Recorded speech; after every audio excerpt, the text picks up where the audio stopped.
Alright, today we're going to talk about 0.4, order of operations and distributive property. So when working in an algebraic problem, you should correctly follow the order of operations to get a correct solution. You guys, we've been doing this since probably 4th, 5th grade or so. Please excuse my dear Aunt Sally, or PEMDAS. Notice the first letter in each word is an acronym, PEMDAS. So parentheses, exponents, multiplication, division, addition, subtraction, but note, you should do all multiplication, division from left to right. Also, same with addition and subtraction. You do all addition, subtraction from left to right. So let's go ahead and look at this number 1. So first we have parentheses, there are none, exponents, none, multiplication. We have multiplication right here. So 4 times 2 is 8, so I have that 3 plus 8, and then I only have 3 plus 8 left, so I'm going to do 3 plus 8, which is 11 as my answer. Okay, then I go to the next one, and I look for parentheses. There are parentheses right here, so I do that first. So 5 plus 2 is 7, and then I have that times 3. Then I do that 7 times 3, and I get 21 as my answer here. Okay, so I look for parentheses. There are none on parentheses. Then there's exponents. Oh, I do have an exponent right here, so I'm going to go ahead and do that. So I rewrite everything else, and that's 2 times 2.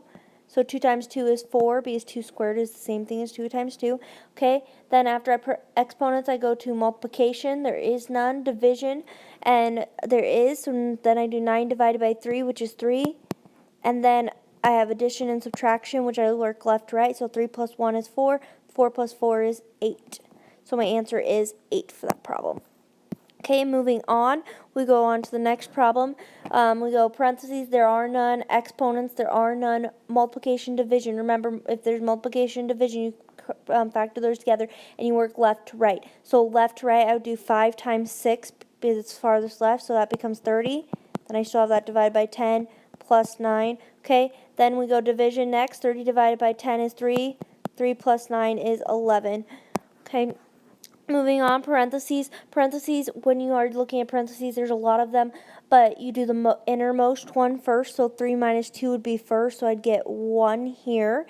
And so I still have that 4 plus here. We have parentheses, that 5 minus, and then there's parentheses, and then that's 6 plus. So then we do the next innermost, which would be the 4 plus 1, which would be 5. So I have 5 minus 5 left, 6 plus, and then 5 minus 5 is 0, so 6 plus 0 is just 6. Okay, moving on. Now we have parentheses, and then inside the parentheses you follow PEMDAS. So we have 2 different parentheses.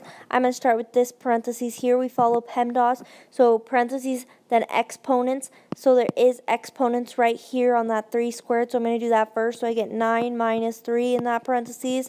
And then I go ahead and I do 9 minus 3 next, which is 6. Then we have that division by 2, and we still have that plus 4 times 0. Now we still have those parentheses, so we're going to do that parentheses next. So I get 0 here. So I get 6 divided by 2 plus 0. 6 divided by 2, because division becomes before addition. We get 3. 3 plus 0, which then ends up being the answer 3. Moving on, okay, so distributive property. Distributive property is where if anything times it, you have to distribute it.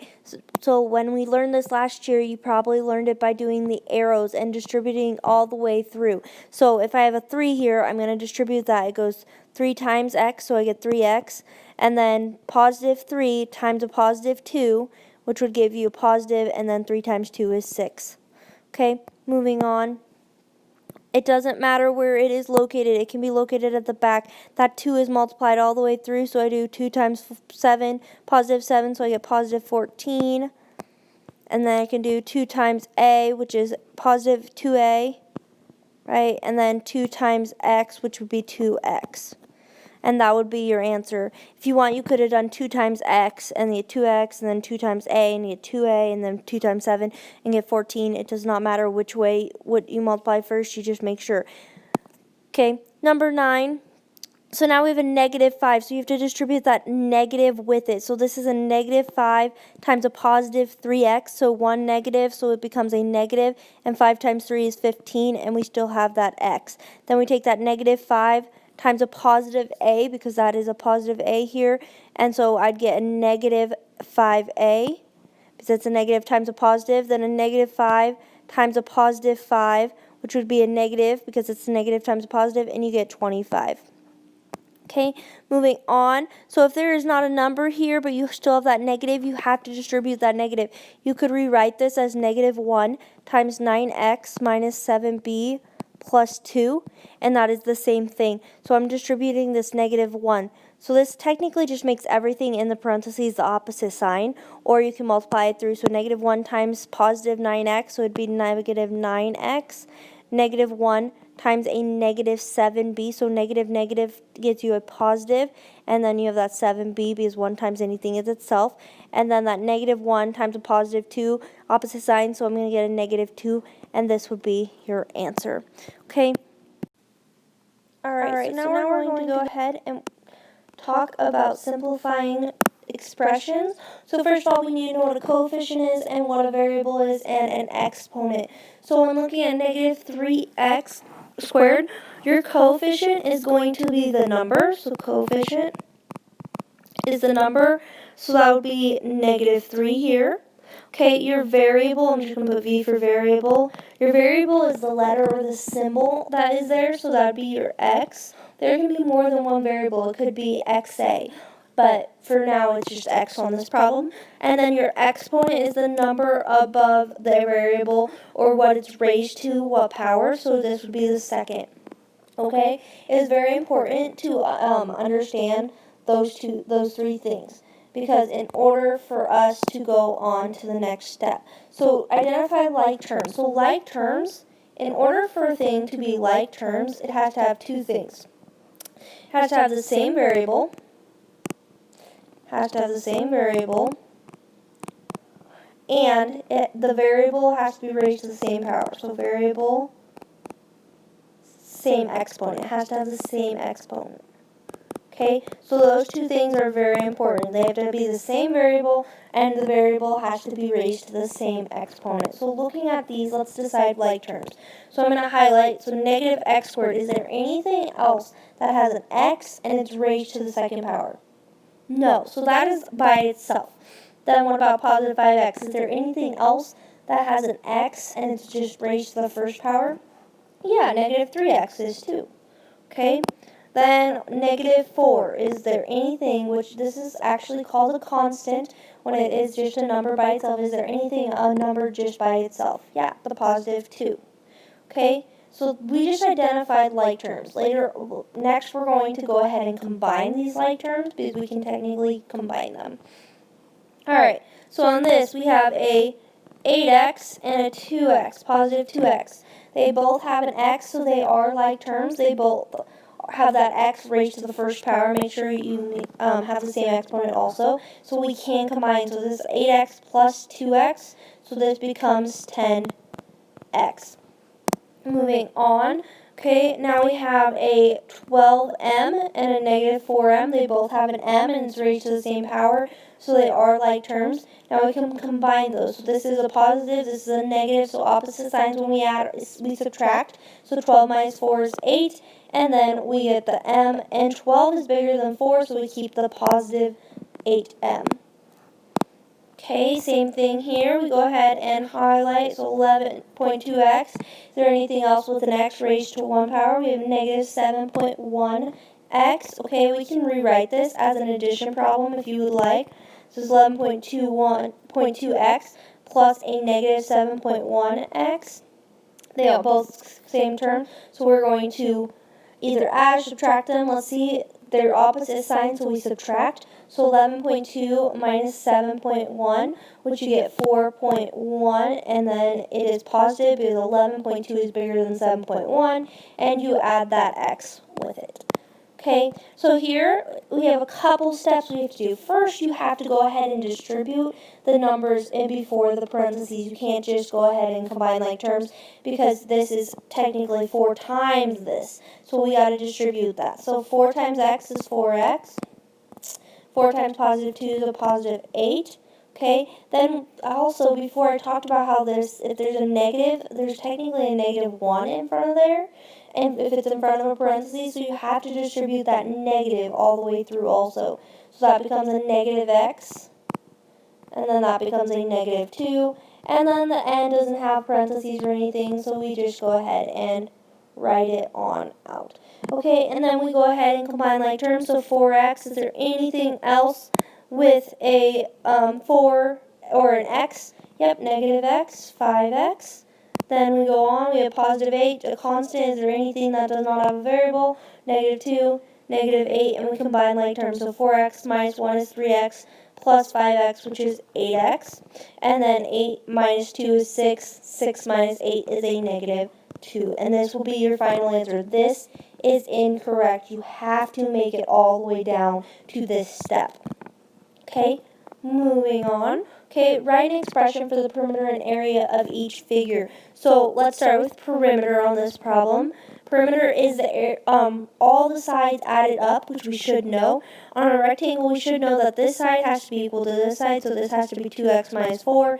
This side has to be equal to this side, so that's 3x. This has to be 3x, so let's add them all together. 3x plus 2x minus 4 plus 3x plus 2x minus 4. Okay, now we can't leave it like this because we know how to combine like terms. We have 3x here. Oops. We have 3x. Anything else with an x? Positive 2x, positive 3x, positive 2x. Then we move on.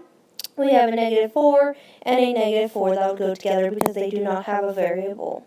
Okay, 3 plus 2 is 5, plus 3 is 8, plus 2 is 10. So I get 10x, and then negative 4 minus 4.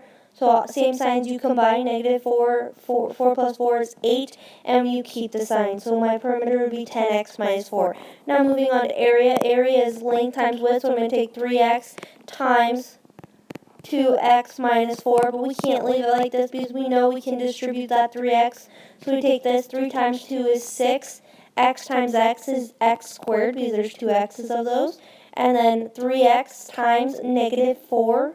So 3 times 4 is 12, and then we have the x, and negative times a positive is a negative. Alright, moving on. Perimeter and area of a triangle. So perimeter, first of all, is the same. We just add all the sides together. So 3x plus 7 plus 2x plus 5x minus 9. And we got to combine like terms. So we 3x, anything else with an x, that is raised to the first power. 2x, 5x.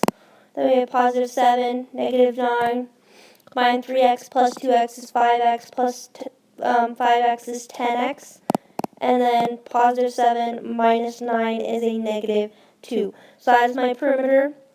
Now to do the area, it is different though, because to find the area of a triangle, you know, is base times height divided by 2. In order to do a base and height, it has to make a 90-degree angle. So we know that this is my base, this is my height. So I have 2x times 3x plus 7 divided by 2.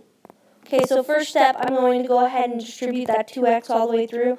So 2x times 3x, which would be 2 times 3 is 6, and then we have x squared. And then we have that plus 2x times 7, which will be 14x, and this is all over 2. Now we're going to make this just like we did before. We're going to highlight this and reduce it. So 6 divided by 2 is 3, so I get 3x squared, and then I'm going to do the opposite diagonal over here. I'm going to look at 14x divided by 2, so that would be 14 divided by 2, which is 7, so plus 7x. So I have 3x squared plus 7x as my answer right there. Okay, moving on. Okay, simplify the following. So first we got to distribute just like above, so I'm going to distribute 2 times x, and that would be 2x. 2 times negative 4, positive times negative is a negative, and we get 8.